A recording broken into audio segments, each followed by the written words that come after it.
अक्षय तृतीया का साजरी करतात? नमस्कार, मी राहुल आणि तुम्ही पाहत आहात भक्तिकोश. आजचा विषय खूप खास आहे. अक्षय तृतीया का साजरी करतात?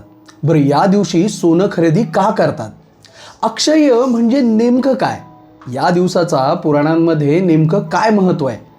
खरंच या दिवशी केलेलं दान, पूजा कधी संपत नाही का? आणि या सगळ्यांमागे विज्ञान आहे का? आणि सगळ्यात शेवटी मी तुम्हाला एक असा सरप्राईज फॅक्ट सांगणार आहे जी कदाचित तुम्ही कधीही ऐकलेली नसेल. तर चला सुरुवातीला बघूया अक्षय म्हणजे नेमकं काय. तर अक्षय म्हणजे जे कधीही संपत नाही ते, जे सतत वाढत राहतं ते. आणि तृतीया म्हणजे वैशाख महिन्यातील तिसरा दिवस. तृतीया म्हणजेच हा असा एक दिवस ज्या दिवशी केलेलं चांगलं कर्म कधीही संपत नाही. अक्षय तृतीया हा फक्त नवीन सुरुवातीचा दिवस नाही आहे, तर तो आपल्या पूर्वजांचं स्मरण करण्याचाही अत्यंत पवित्र दिवस मानला जातो. सनातन धर्मानुसार या दिवशी केलेलं पितृतर्पण, दान आणि स्मरण हे अक्षय म्हणजे कधीही न संपणारं पुण्य देतं. आपण जे काही आहोत ते आपल्या आईवडिलांमुळे आणि त्यांच्या आधीच्या पिढ्यांमध्ये म्हणजे आपले आजी आजोबा किंवा त्या अगोदरचे लोक. म्हणून या दिवशी त्यांच्या आठवणींना नमस्कार करणं, त्यांच्या नावाने दान करणं आणि मनापासून कृतज्ञता व्यक्त करणं हे खूप महत्त्वाचं मानलं जातं. आता तुम्ही म्हणाल की या दिवशी काय करतात? तर पितरांसाठी तर्पण किंवा पाणी अर्पण करतात. पितरांना स्मरण करून त्यांना भोजन दिलं जातं. अन्नदान, वस्त्रदान केलं जातं. त्यांच्या नावाने काही चांगलं काम केलं जातं.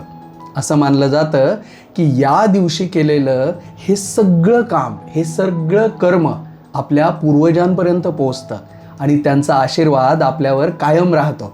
आता बघूयात अक्षय तृतीयेचं पुराणातील महत्त्व काय आहे. तर आपल्या पुराणांमध्ये या दिवसाचं खूप मोठं महत्त्व सांगितलं गेलं आहे. महाभारतामध्ये पांडवांना अक्षय पात्र मिळालं होतं, ज्या पात्रामधील अन्न कधीही संपत नव्हतं. भगवान विष्णू यांनी या दिवशी अनेक अवतार घेतलेले आहेत.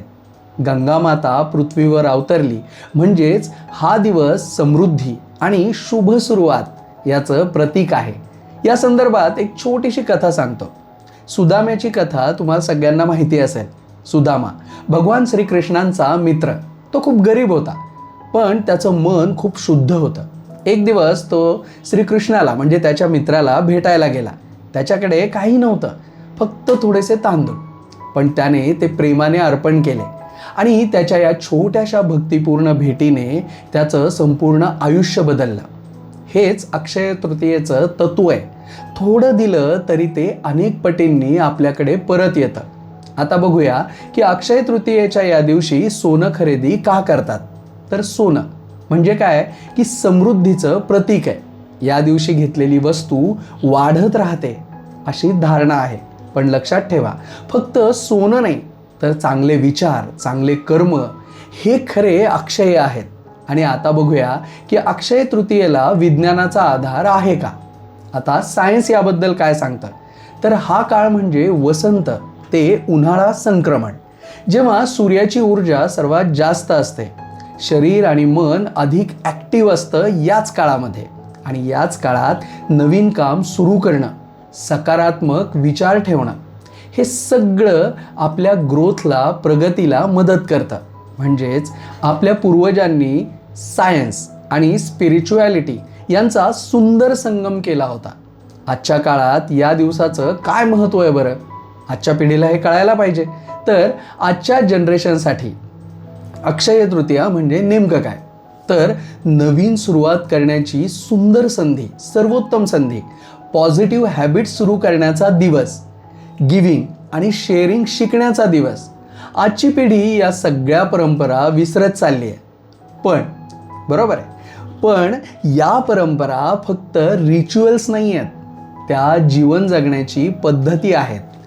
जर आपण हे त्यांना समजावून सांगितलं, आपण त्यांना समजावून सांगू शकलो तर ते नक्कीच पुढं घेऊन जातील. आणि आता आपण थोडासा जो मी म्हटलं होतं की सरप्राईज एलिमेंट, तर आता तो सरप्राईज एलिमेंट आपण आणूयात. अक्षय तृतीया हा असा दिवस आहे ज्यासाठी कोणताही मुहूर्त पाहण्याची गरज नसते.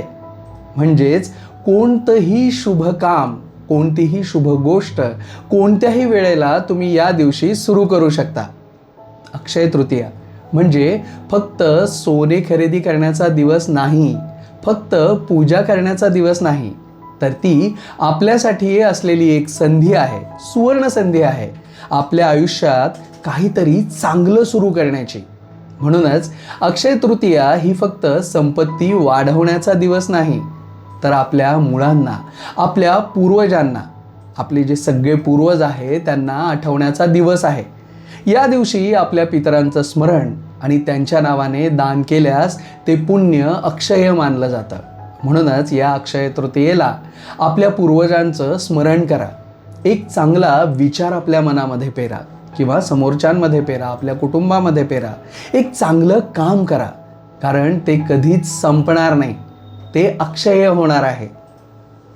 जर तुम्हाला हा व्हिडिओ आवडला असेल तर लाईक करा, शेअर करा आणि भक्तिकोश या आमच्या चॅनलला सबस्क्राईब करा. मी राहुल, पुन्हा भेटूयात आपल्या सनातन धर्माविषयी एका नवीन विषयासोबत. तोपर्यंत धन्यवाद. आपला दिवस शुभ असो.